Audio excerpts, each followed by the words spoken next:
This will be included in today's minutes and will come into force as a result of this announcement. So now then, continuing with our agenda, and I would like to give the floor and to welcome, first of all, the High Representative for Foreign Affairs and Security Policy and Vice President of the European Commission, Madam Kallas. Welcome to Question Time. And the topic for this question time is the EU strategy to address the current crises in the Middle East. Question time will last for around 60 minutes. You will have 1 minute to ask a question, and then there will be 2 minutes available for the reply. For the first round of speakers, it will be possible to ask a supplementary question, if you can do it in 30 seconds, with 2 minutes for the reply. I would remind you that any possible supplementary questions will only be granted if they are strictly related to the main question. This cannot be a completely new question. If you wish to ask a question, I invite you to register your request now by using the Catch the Eye function on your voting machine after having inserted your voting card.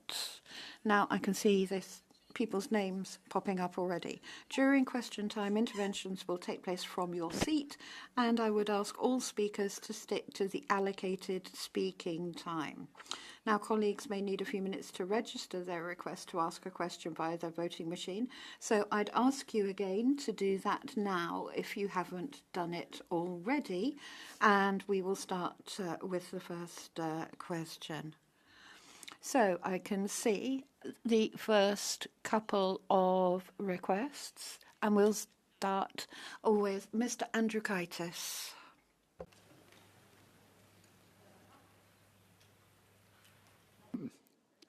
Gerbiama Kaja Kallas, gerbiama posėdžio pirmininkė, išties mano būtų du.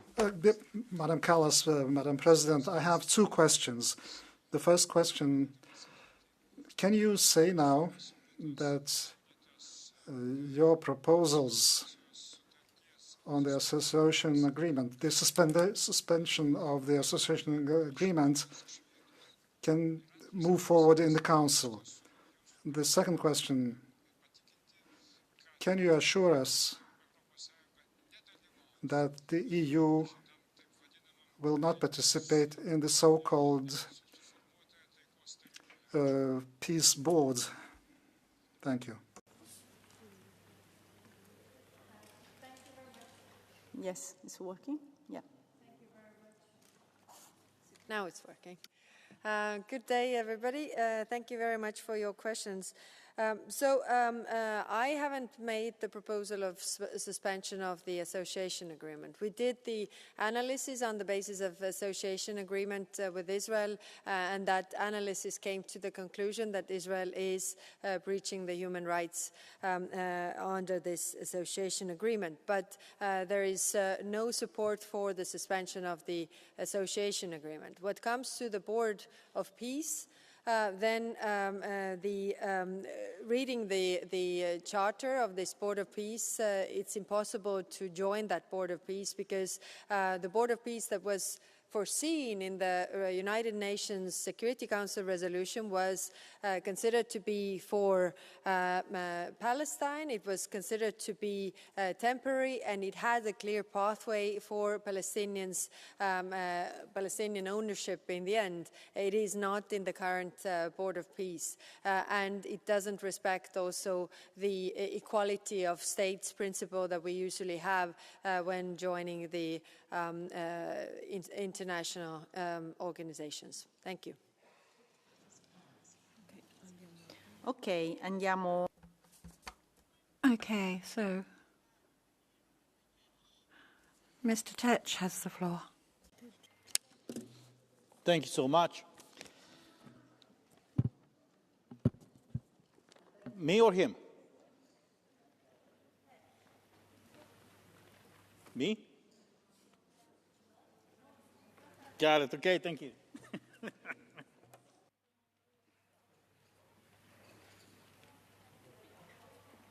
Muchas gracias. Thank you very much, Madam Kallas.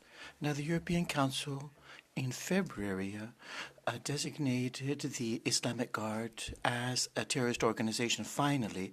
But from 2016, the European Union has spent more than 124 million in operations, supposedly humanitarian, on territory which is controlled by this regime, the Iranian regime, which of course has shown its horrible face with the killing of thousands of Iranians. Hamas, Hezbollah, all of these are part of the same architecture of destabilization, which is managed from Tehran, and they're threatening, of course, the energy supply in Europe. So there are certain Europeans like Pedro Sanchez, which have refused to support the United States and have allied themselves with the enemy right now, rather than with the allies here. So they, and of course, the various, the mandates of various operations in the Gulf, he's refused to participate in them. And now we've seen once again what the situation is. Now, what are we going to do with regard to these particular members of the European Union that behave like this, like Sanchez, in moments of crisis like this one? Thank you. Please, Vice President. Thank you.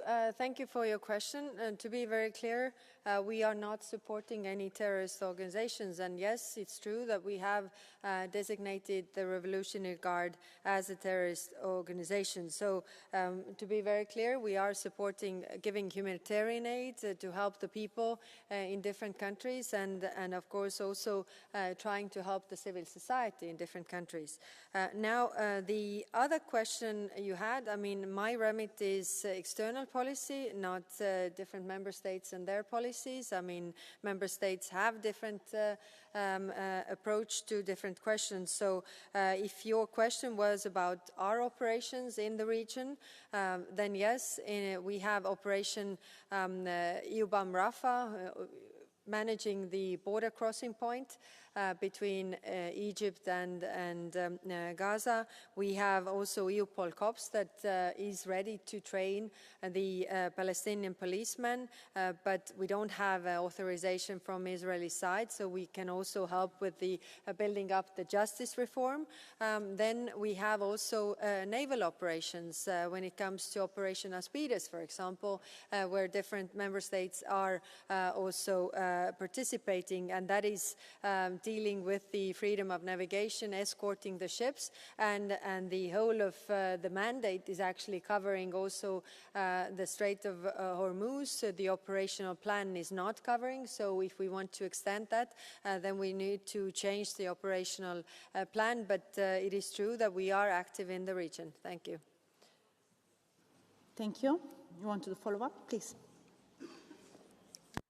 Yeah, the problem is el problema está real. The problem is actually the fact it's not that the European Union is, of course it's doing things, the European Union, but there are certain members of the European Union which are acting counter to these particular actions that have been adopted by the European Union, moving against Europe, moving against the West and the United States. And essentially they're supporting Hezbollah, Hamas, Houthis, and Tehran, essentially. So, and I'm referring specifically to the socialist government in Spain right now. Thank you.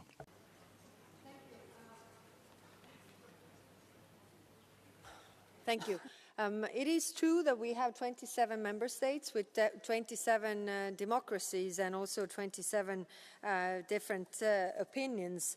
On operations that we are working with, it doesn't mean that all the member states are giving their input. I mean, it's sort of coalitions of the willing as well. I mean, some are contributing more, some less, but we have to work in this environment where we are.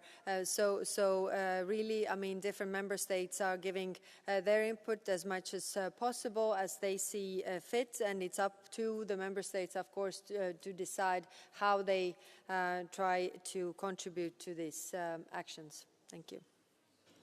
Ok, grazie. Andiamo avanti. Thank you. Moving on. Next speaker, Mr. Teres. So it's me this time. Thank you. Dear Commissioner Kallas, the European Union's response to the crisis in the Middle East has too often projected hesitation instead of leadership. Diplomacy without power, as you know, is merely empty talks.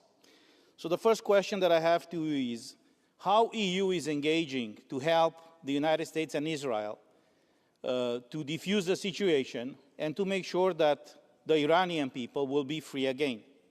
The second question, the situation in the Middle East affected all the transit corridors in the region, mainly the Strait of Hormuz. Now more and more Europeans are realizing the importance of the so-called Middle Corridor. But if EU is not engaging with Georgia, and Azerbaijan just, refused recently to engage anymore with the European Parliament, how are we going to ship stuff from Central Asia to Europe? Last but not least, I'm sure you're aware in the UMRA schools, many of the books used there are using materials that are incited hatred towards Jews.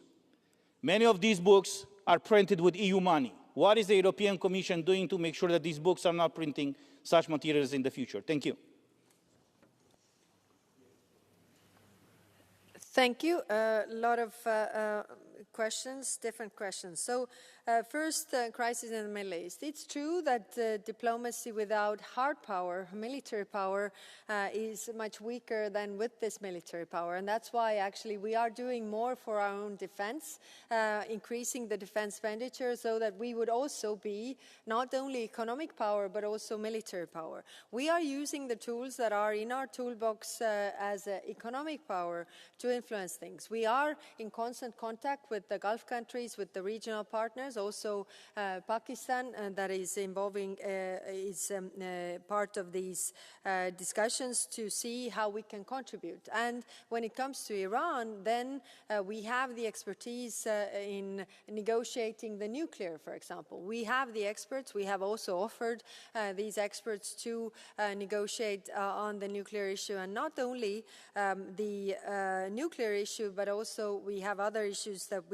that concern Iran. And you mentioned also the difficult situation of the people in Iran. We have seen the executions going up from 2024. It's 68% actually increase in executions. We see that people who are protesting against the war are also being targeted. So of course we can't speak about everything publicly, but we are also supporting the civil society in Iran. What comes to the Central Asia, I totally agree with you that we need to work with them to also have the diversification of trade routes. I think everybody has learned from this that don't put all the eggs in one basket. And we have a Central Asian ministerial that we are actually currently organizing. We had that last year, especially about the transport corridors and things that we can do together in order to have different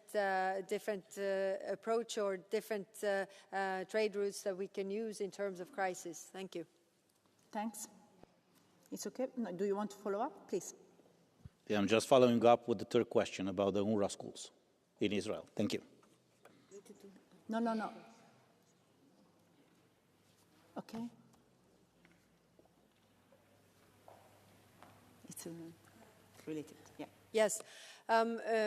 Of course, the incitement of hate is a big issue everywhere in the conflicts. I mean, if we look at to have a sustainable and long-term peace, then we also need to deal with these issues that is not, the hate does not go to children and they don't grow in this. Because otherwise, we will have this conflict spurring up again. It's just not simply, it's just the truce, not a really long-term peace. So on the reforms that we are demanding at the Palestinian Authority, because we are supporting them, one of the reforms is also the progressive and full revision of textbooks by the end of 2026, and through all school years, from 1st to 12th grade.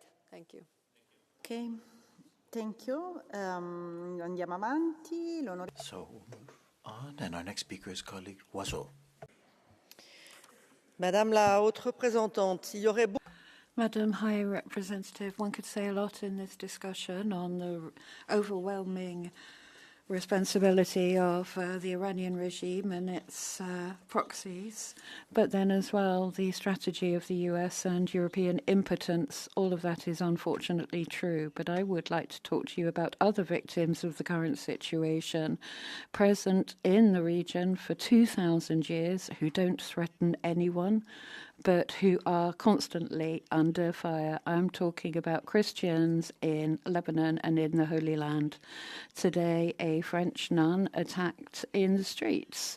The Armenian Quarter is being humiliated, and in Jerusalem itself, we have people spitting at church doors. We have Christian villages razed to the ground in South Lebanon, crucifixes vandalized.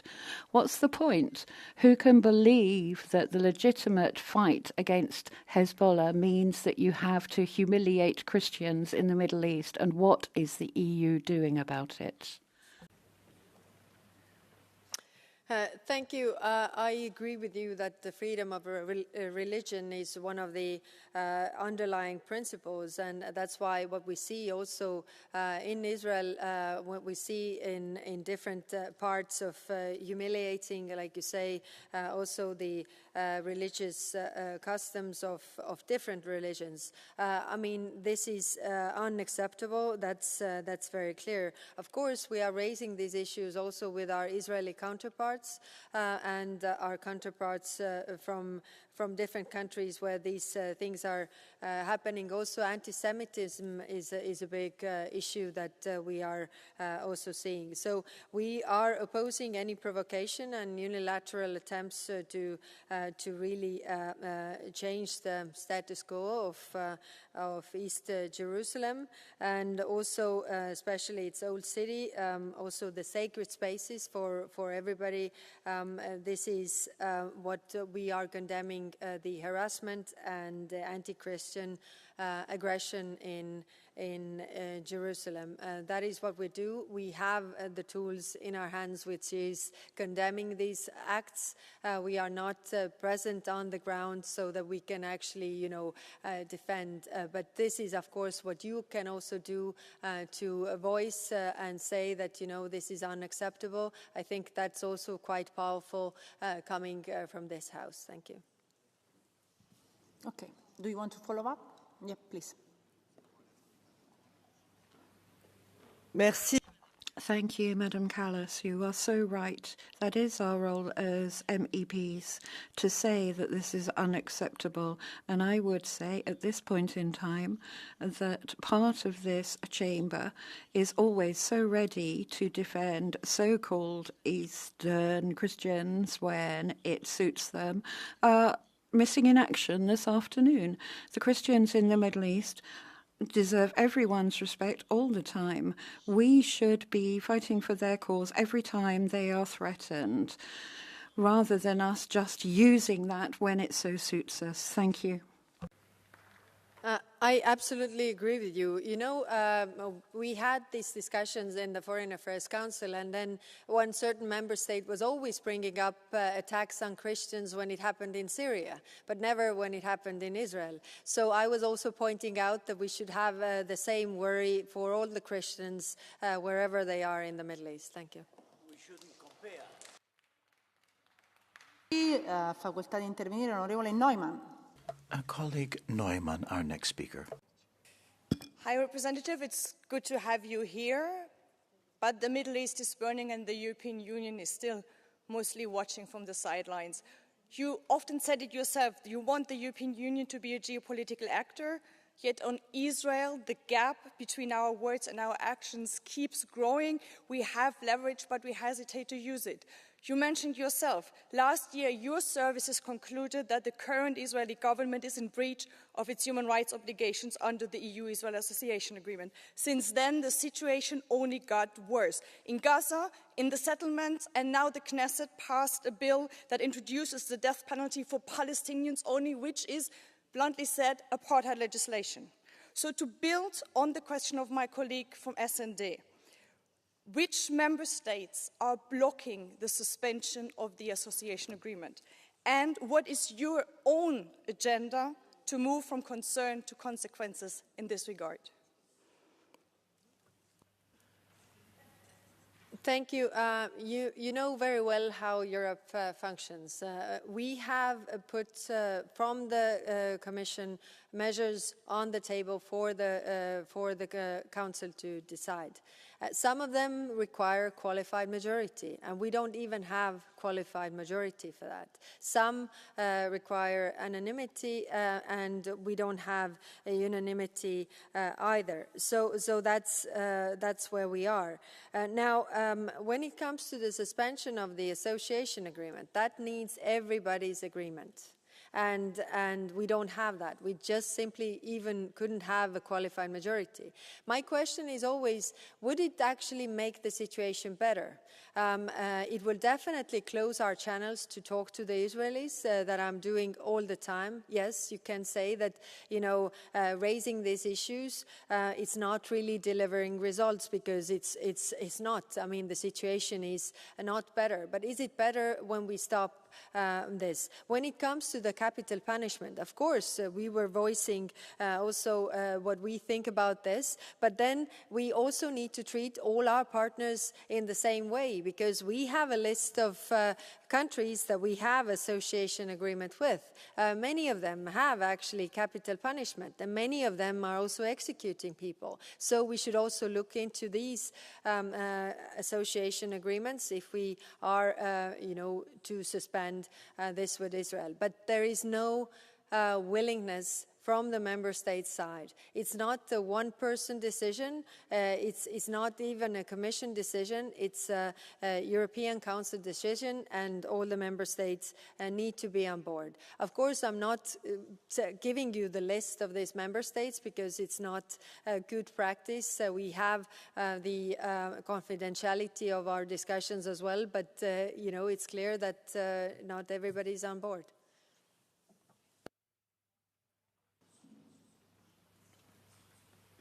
Maybe it's about time to move beyond good practice on this one. But we face a similar credibility problem on Iran.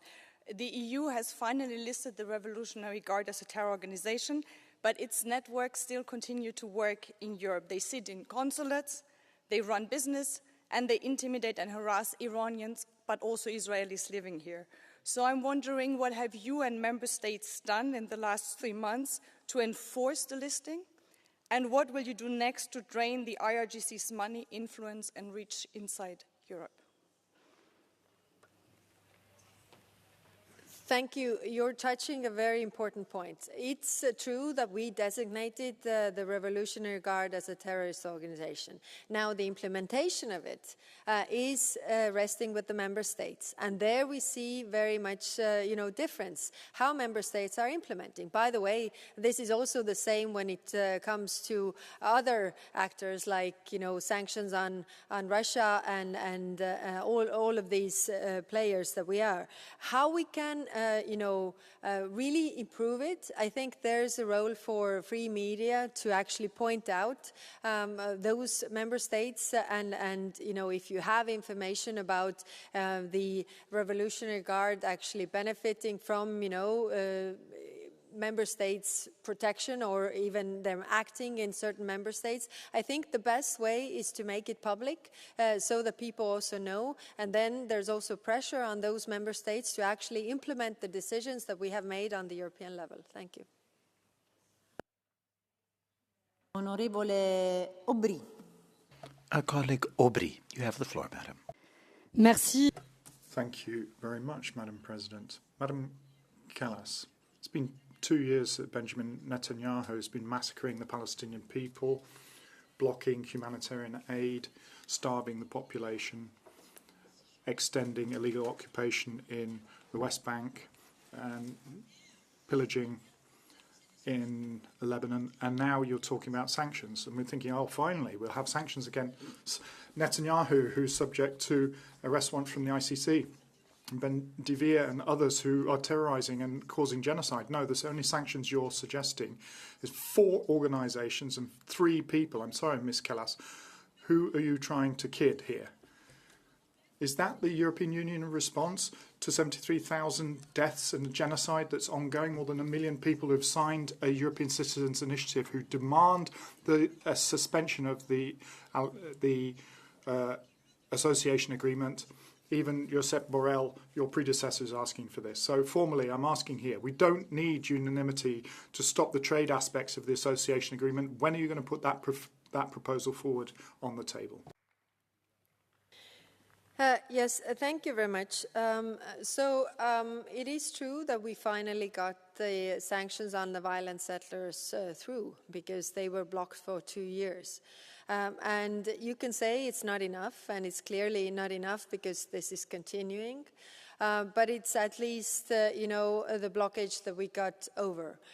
Again, I'm not making the decisions alone, so I'm really trying to get the unified position by the 27 member states. And the problem with ministers is that, it was proposed, but they were not included because the member states didn't agree to include those ministers. You can of course look at what else didn't we do, but we also did at least something. Of course, the situation is still terrible, and the problem is that we don't have that leverage over Israel, even with those measures that are on the table right now, because we are not united. And of course, the United States is also supporting Israel with everything or whatever they are doing, which is very hard considering also our transatlantic relations at the moment. So one could put things on the table to, feel better about myself. But if I know that it's not going through, then what's the point? We need to work on those things that we can get agreement on. Thank you. Madame Kallas, vous dites... Madam Kallas, you say you don't have any tools to have an effect on Israel, and yet earlier you were talking about you talk with the Israelis all the time, every day. I realise that the Palestinians don't count for anything. We're just seeing your incapacity of mobilising the member states, and that you're modest about that, but you're not as modest when you're imposing sanctions on Vladimir Putin's Russia. So I'm angry now because for 2 years now we've fed up with these words. We need action, we need sanctions. Otherwise you will be left on the wrong side of history with Palestinian blood on your hands. Well, you really need a crash course how European Union works. Because, this is like you don't know that how the decisions are made. Because on Russia, everybody is agreeing. So how does it work, actually? Can she yell at me? And so I can... So I reply or... Okay. So it really, we have the measures, and of course we are also supporting the Palestinians the most in the world, actually.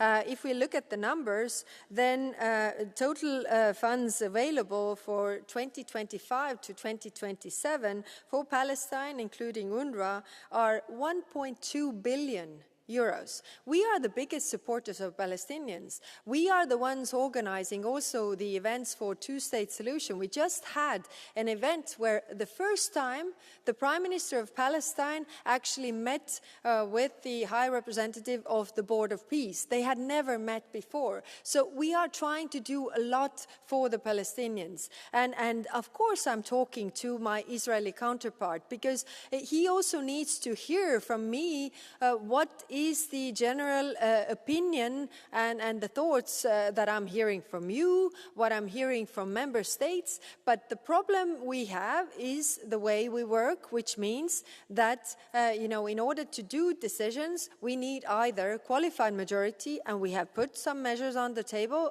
to agree on a qualified majority, or we need everybody agreeing, what we don't have at the moment. And with Russia, Ukraine, everybody is agreeing to things, and we can push these forward. So again, I'm asking also you to see how much we are trying to help the Palestinians on the way as Europeans. Thank you.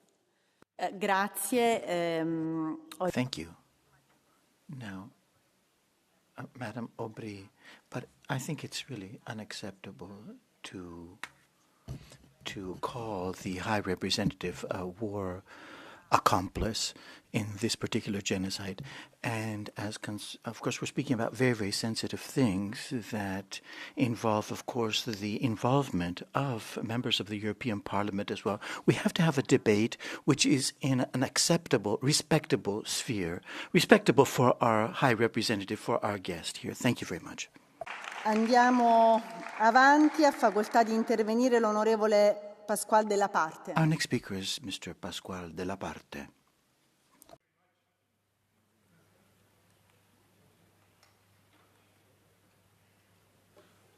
It's okay.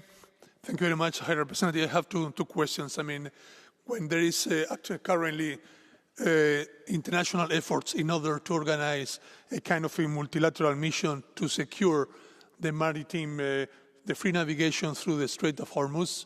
And you have said also that indeed we have actually deployed in the region some naval missions, as it is the case for UNAFOR, for Aspides, or for Atlanta.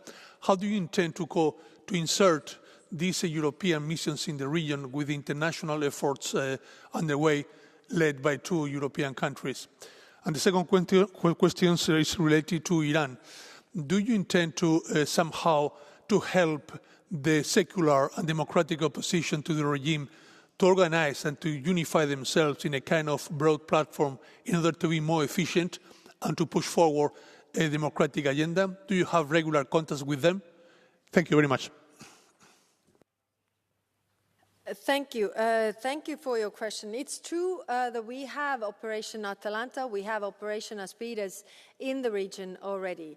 And I had a meeting with the European defense ministers, I had a meeting with the European foreign ministers, and I was really calling. We have the European operation already in the region. The only thing, it has a mandate, the only thing it needs is a change in operational plan. So not much, if everybody agrees, and we can use it immediately. Of course, all the member states want to use it when conditions allow, but right now the problem with this operation is that it has too few ships. Now, what I've been telling to the ministers is that, separately, all of us are small and weak, because, one has one ship, the other one has one ship, but if we put it together in our Operation Aspides, then we are actually a credible force. Then nobody can say that Europe is weak, because together we are strong.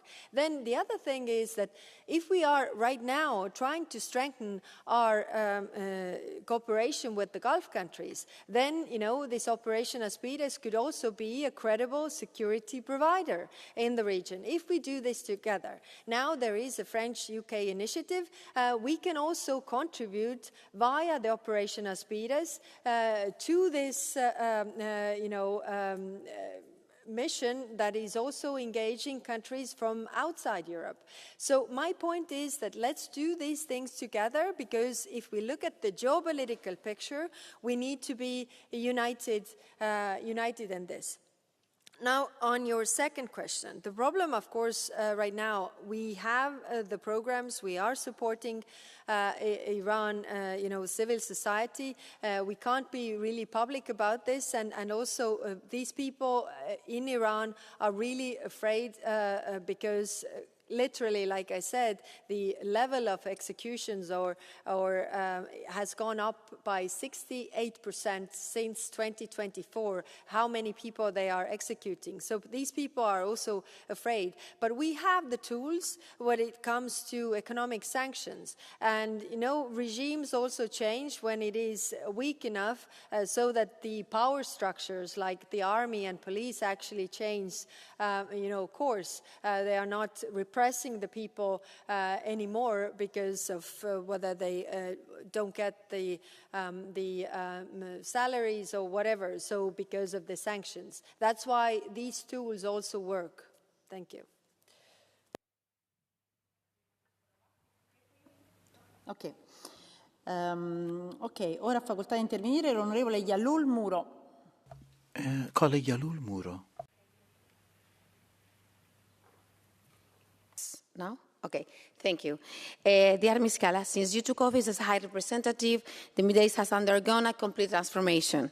The fall of Bashar Assad regime in Syria, the genocide in Gaza, alongside to the Israeli occupation of the West Bank, the violent settlers, all of this contradicting our two-state position. Violence in Lebanon between Hezbollah that are destroying the country and also Israel, which is destroying the country, occupying it, and displacing a lot of people. And the war against Iran that has a consequence, direct consequence, was till now attacks to the Gulf countries and global economic crisis. We are all against the militias in the Middle East, but certainly we cannot support any military intervention without the backing of international law. So I would like to ask you for concrete issues. When will the EU Middle East strategy will be published? What specific policies will you launch related to upholding international law? How will the Gaza facility will operate? As far as we know, UNRWA has not yet received EU funding. Alternatives considering following the end of the UNIFIL? And will you work to activate blocking statutes to protect our European judges investigating war crimes in the region? We just knew how they withdraw the sanctions against Francesca Albanese in the US. Thank you.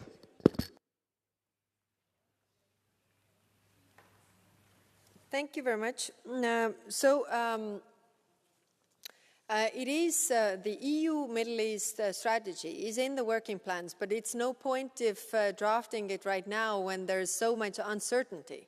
It depends very much how this war ends on all the fronts. But we have been engaging with the Gulf partners really, and it's actually in their interest as well that we are part of the security architecture of the region, because what everybody agrees is that the security architecture will be completely different after this war is over. And clearly, the Gulf partners have also seen that we are reliable, credible allies, and we need to be part of the future build-up as well.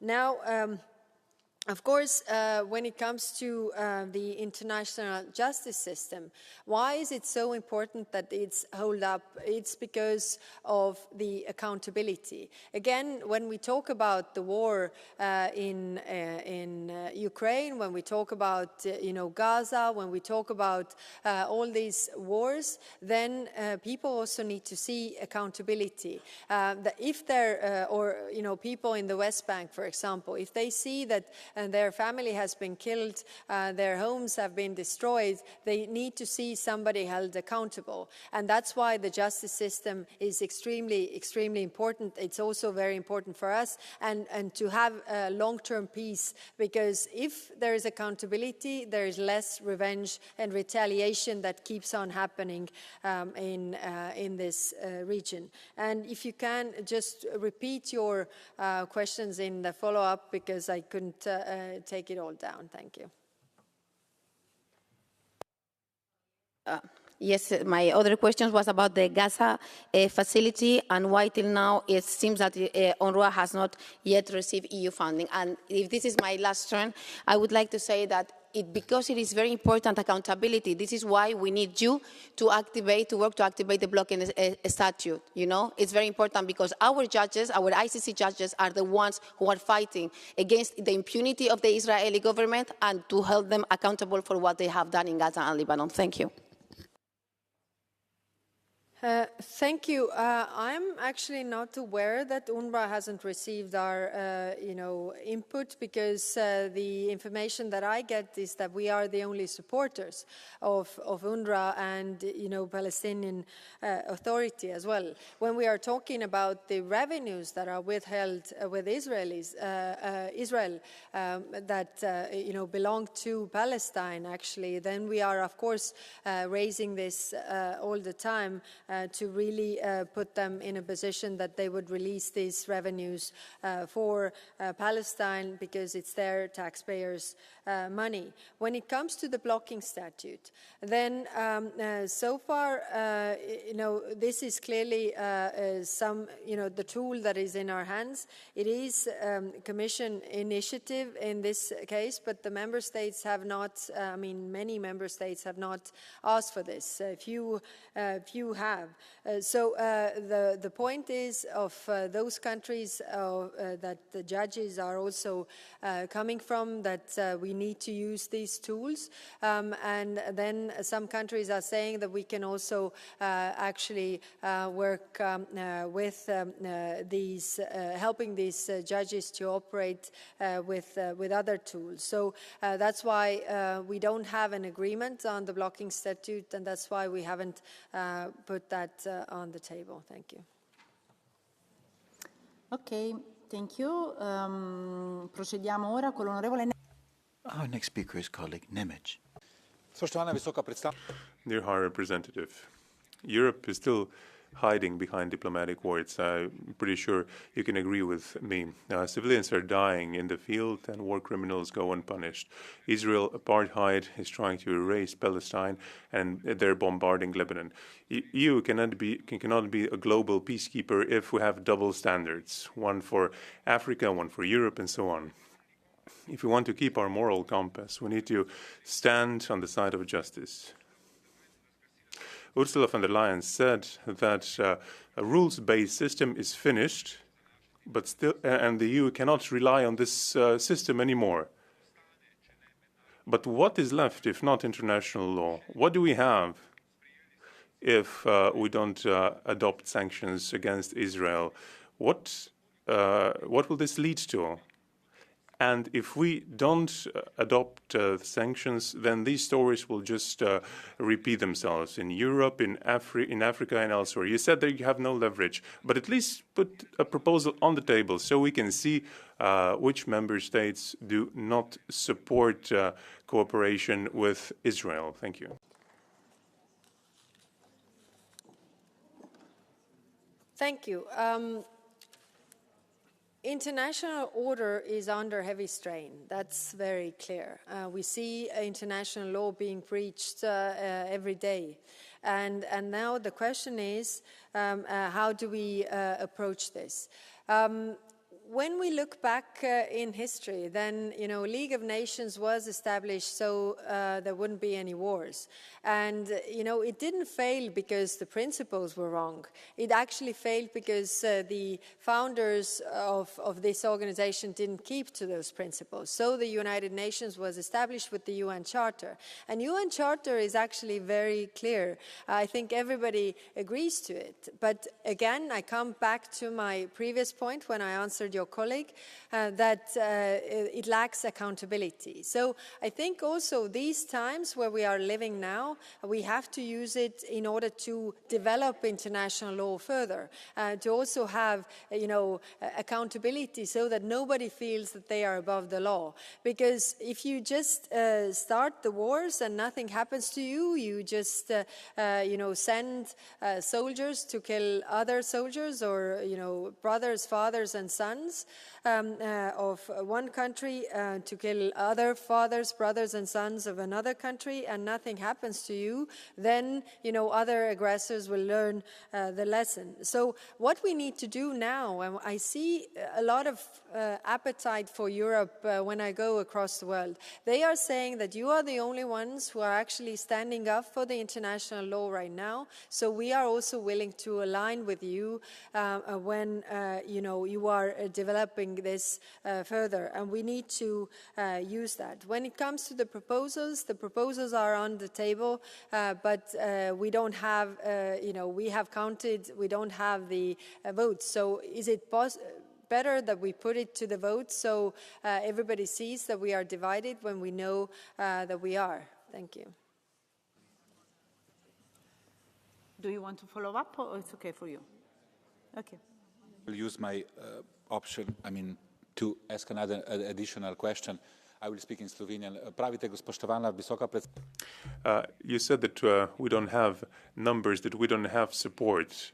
But there's a clear problem in terms of implementation of international law on our side. So what I would like to suggest is the following. So you won't be under so much pressure. Just transfer the pressure to the member states. Put this thing to a vote. Put sanctions against Israel to a vote. So everybody sees clearly where citizens can influence their countries, so that we stick to international law finally. Thank you. But if we don't have support for that, how do we then stick to it? Then it's actually the opposite. So yes, if I push this and I deliver or transfer the pressure to the member states, I feel better about myself. But does it bring any result? It's not bringing any result. So it's not about how I feel, because I need to bring all the member states together. And at the moment, we don't have that. We are testing with different things. And we got the violent settlers, which was also blocked because it's clearly, getting worse. So the public opinion of different member states is also changing in order to put the pressure on those member states to really go forward. But I'm not doing this in order to feel better. I'm doing this in order to achieve results. Thank you. Ok, andiamo avanti. Onorevole Tinkinen. Colleague Tinkinen.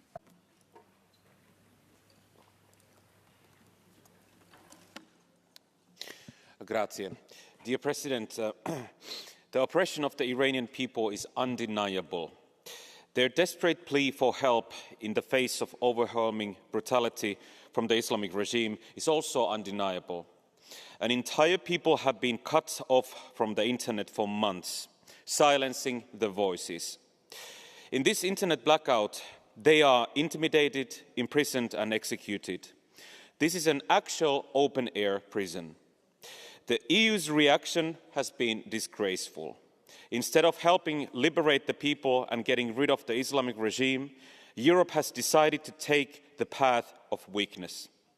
European leaders want to get back to diplomacy with these fanatics, even if that condemns the Iranian people to live under oppression forever. My question to the High Representative Kaja Kallas is, how do you see that the EU's diplomatic approach towards the regime has concretely helped the oppressed Iranians? Thank you.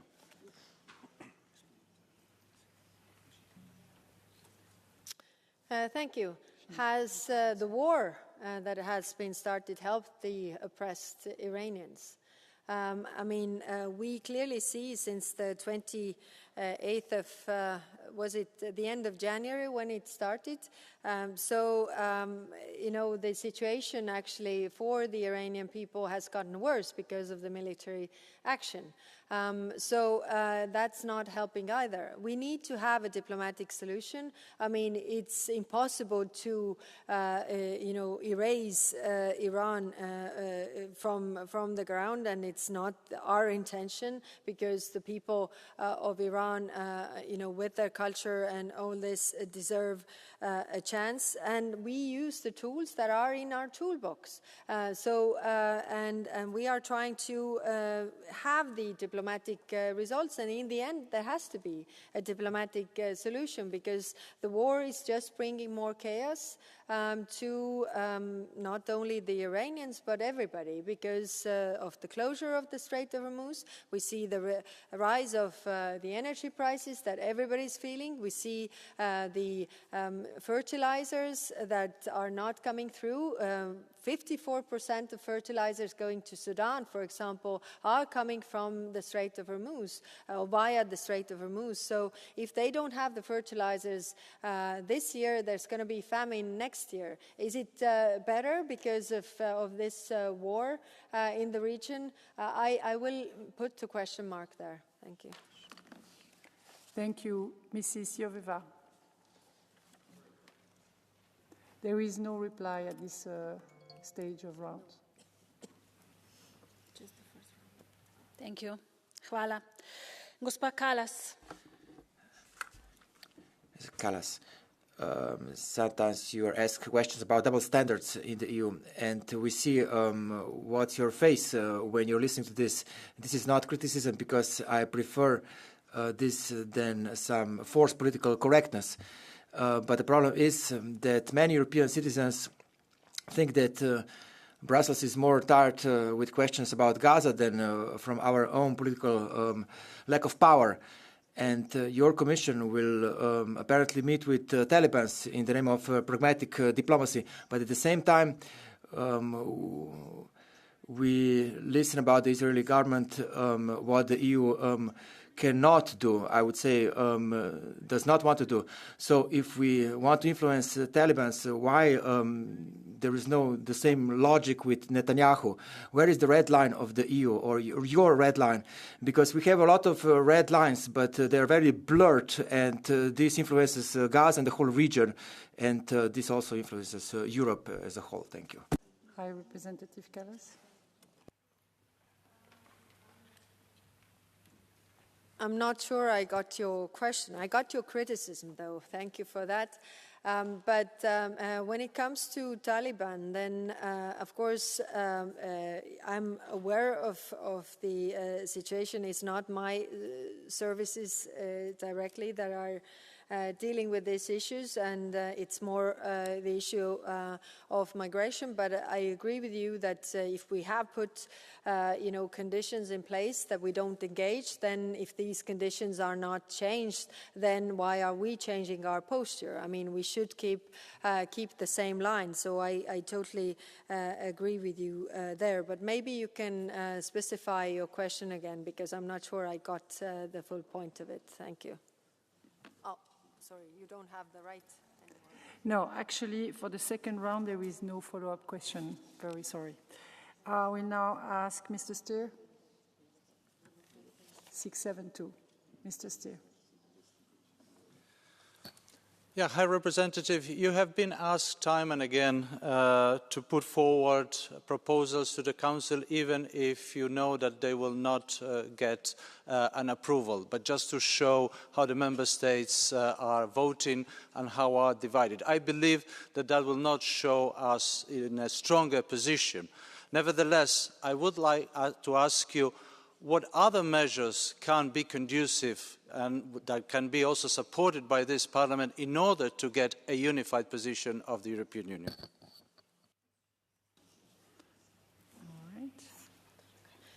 We have really analyzed, all the tools that we have in our hands, and put also forward proposals that could go through. Some of them requiring the qualified majority. But even those haven't gone through, really.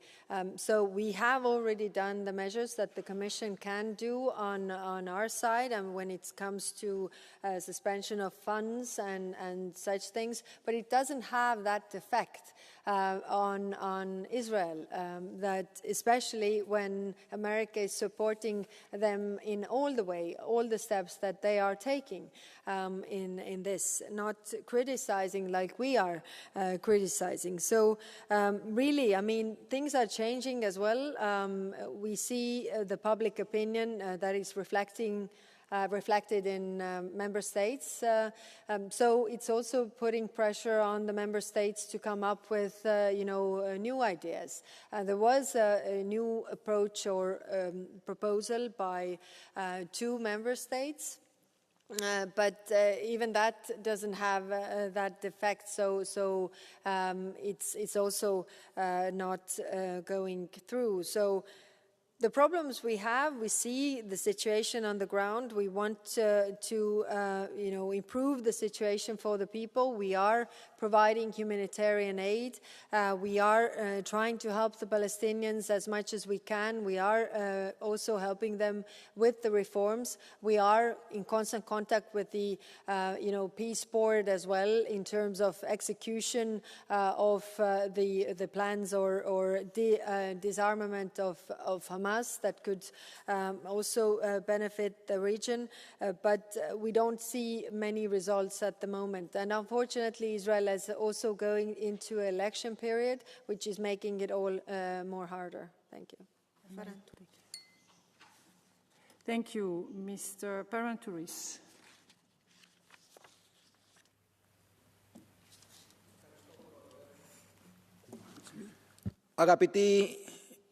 So, now, esteemed High Representative, you mentioned earlier on Syria, and I would like to remind you all that it is a responsibility of the European Union to protect all religious confessions, all communities in the Middle East. But unfortunately, in Syria, the persecution continues. The killing continues. Victims are Christians, the Alawites, and Kurds as well. So what is the responsibility of the European Union when we speak about bilateral cooperation with Syria? And how do we intend to move from this point forward so that the regime in Syria can stop finally this form of persecution against religious and ethnic minorities, and we're speaking about thousands of people in the region. Thank you very much. High Representative. Thank you. When the Assad regime fell, we actually decided that, we should give Syria a chance. And we had meetings in Jordan, we had meetings in Saudi Arabia with all the regional partners as well as the international actors like European Union, like United States, to really, give Syria a chance, because this means also more stability for the region. Now, of course, we are also asking the inclusivity of the government and also try to help them in different ways so that they can address all these issues. I absolutely agree with you. Practicing religion and considering Syria has a very different groups, it has to comprise and give a chance to all of them. So we had the high-level political dialogue with Syria last week, where we also were addressing all these issues and also asking where they need help. And I'm in contact with the regional partners as well in terms of where they need help, where can we help, where can they help. For example, the reform of their systems so that there is accountability for the crimes committed. And, it's not easy also for them. We can't say that it's all stable and peaceful. Like you mentioned, there are, events happening. But I think when we have the choice of really engaging with them or not engaging with them, then we had the sanctions in place for the Assad regime. When it fell, we took the decision that we are trying to help them also on their path to have inclusivity. Thank you. Thank you. I will now call Mr. Volgin. Yes. I'll speak in Bulgarian. Госпожо Калас, в европейски... Madam Kallas, there are countries in the EU that say yes before they've heard Washington's question. That was confirmed by Marco Rubio, who included my country, Bulgaria, on that list. But we are not the only ones subordinated to Washington. The EU leaders also do not tend to be independent. Yes, you demonstrate some discontent with the US president if the incumbent president is somebody else, say Kamala Harris, then Europe will once again turn into the poodle of Washington. Why didn't you react to the illegal abduction of Maduro, the legitimately elected president of Venezuela? Why didn't you respond in the same way to what Israel did in Iran? Thank you. I was waiting and waiting when you come to the Middle East. I mean, because, you know, the question hour is about Middle East. In your last sentence, I think we reached there, but I was not sure what was the question. Thank you.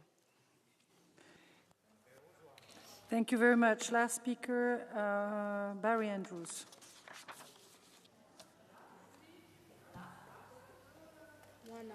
Yes, it's 1 hour. I'm very sorry. And we respect a certain order, and it's not about privilege. It's just like that. Very sorry. Thank you, President. Yes, I understand all the points you've made about trade and the member states, and I think everybody will continue to campaign for a suspension of the association agreement. In the meantime, we can actually implement the existing law. As you know, settlement goods are treated differently to goods that are made in Israel. They are subject of a tariff. I asked the EU delegation in Palestine to estimate the value of trade between the settlements and the European Union, and he told me it was 50 million euro. However, we're all very aware of a widespread practice of mislabeling, so that what is presented as settlement goods is in fact made in Israel. The extent of this mislabeling is estimated to be up to 90% in certain goods.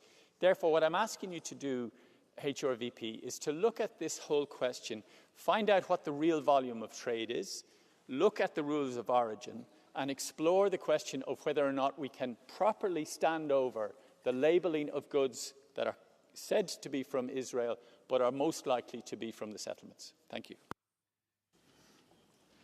Thank you for your question, and sorry for all those who didn't get to have a question. I tried to answer shortly, so you all have possibility, but an hour is an hour. On the trade with settlements, so we have really looked into this, and of course, you know, it's not entirely my remit, but also our trade people have looked into this. We have the numbers that since 2015, the percentage of the trade from the settlements is around 0.5%. Also, the point that you made, the labeling, this has been raised by the member states, and the problem is that we looked into this, and it's very hard to actually see how we could prevent this, because the circumvention via exports from Israel is difficult to prevent if we don't have the suspension of the trade with Israel as whole, because we don't have mechanisms to really go after. Yes, it's true, if we start to read the labels and see the addresses where it's coming from, but it is a lot of work considering that it doesn't have that impact. That is the assessment currently on the table. Thank you.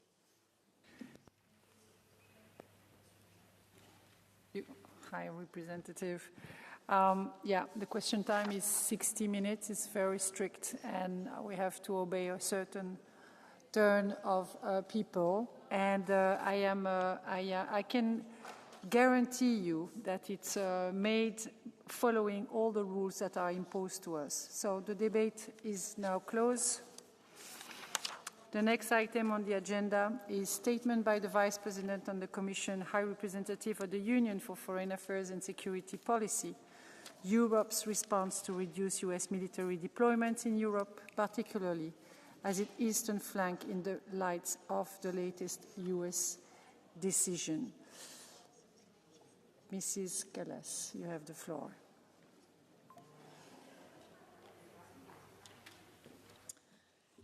Dear President, honourable members, Europe faces the most dangerous security environment since the end of the Cold War.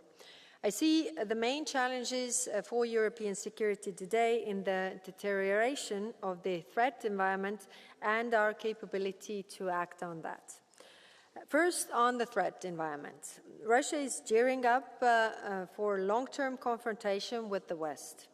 Whether Putin dares to test European defences is really dependent on us. Deterrence only works when it is credible. Showing weakness only invites aggression. Moscow spends around 8% of its GDP on military. It has shifted to war economy. Basically, tanks, missiles, artillery are pretty much everything that Russia is producing right now. European intelligence services and military officials are clear-eyed when it comes to Russia, that Russia's endgame is not only Ukraine, it is the threat to the whole of Europe. We all know that Russia wants to achieve this. Many of our national intelligence agencies believe that Russia could test the EU's defense readiness within the next 3 to 5 years. Already today, we see an increase of airspace violations, cyber attacks, sabotage against critical infrastructure, and widespread disinformation campaigns. It is clear Russia will remain a long-term threat, and Russia is not acting alone. Countries like Iran and North Korea are actively undermining European security. The second challenge concerns transatlantic relations. Since the end of the Second World War, the United States has been the guarantor of European security. Tens of thousands of American troops are currently stationed in Europe. The US military footprint in Europe is the major contributor to NATO's deterrence and defense. But Washington's geopolitical priorities are shifting. We have known this already for a while. It was anticipated that the US might withdraw troops from Europe because Washington is increasingly shifting its focus towards the Indo-Pacific and the Western Hemisphere. The Pentagon has now halted planned deployments of American troops to Poland and Germany. These announcements are part of this broader trend. But NATO deterrence remains intact.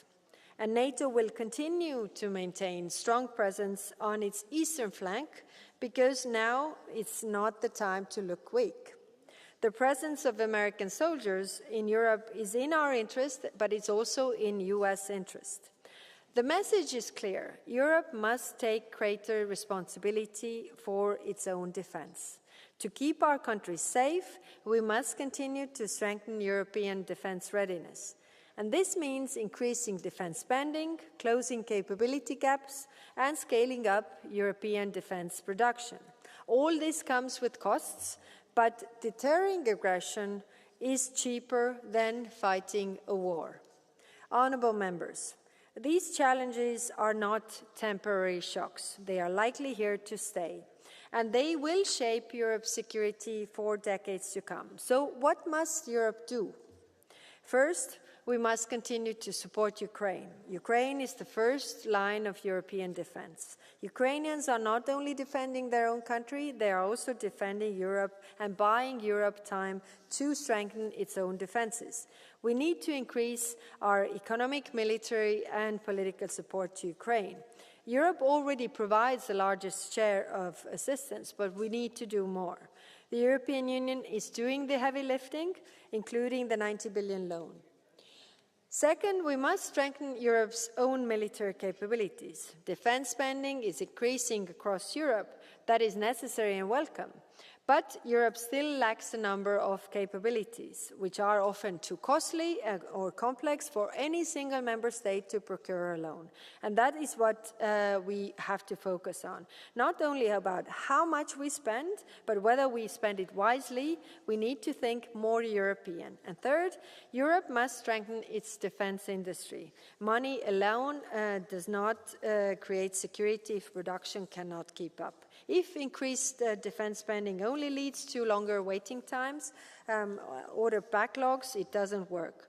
And fourth, Europe must deepen and build partnerships with like-minded countries. The more reliable partners Europe has, the stronger and safer Europe becomes. We need stronger cooperation with partners such as United Kingdom, Canada, Norway, and Japan, South Korea, Australia, and New Zealand. And finally, we must improve Europe's decision-making. Today's security environment moves fast. Too often, Europe does not. Europe's reliance on unanimity often prevents action at the speed required. So, we need to move on that. Dear President, honourable members, the assumptions that have shaped our security for decades no longer hold. Europe must take greater responsibility for its own security, not sometimes in the future, now. We need to be really at this point. The good news is that Europe has faced historic turning points before, and each time we have emerged stronger, and there is no reason we cannot do it again. Thank you. Thank you. Do I see Mr. Pascual de la Parte? Yes. Do I see you coming and running in the alley? So be careful, don't fall. We like to be on time, but still don't take any risk. All right. You're going to look for your breath when you're going to talk, but you have 1.5 minutes, please. Thank you very much. I think that the point here that is bringing us together is regardless of what the Americans are deciding in the eastern part of Europe,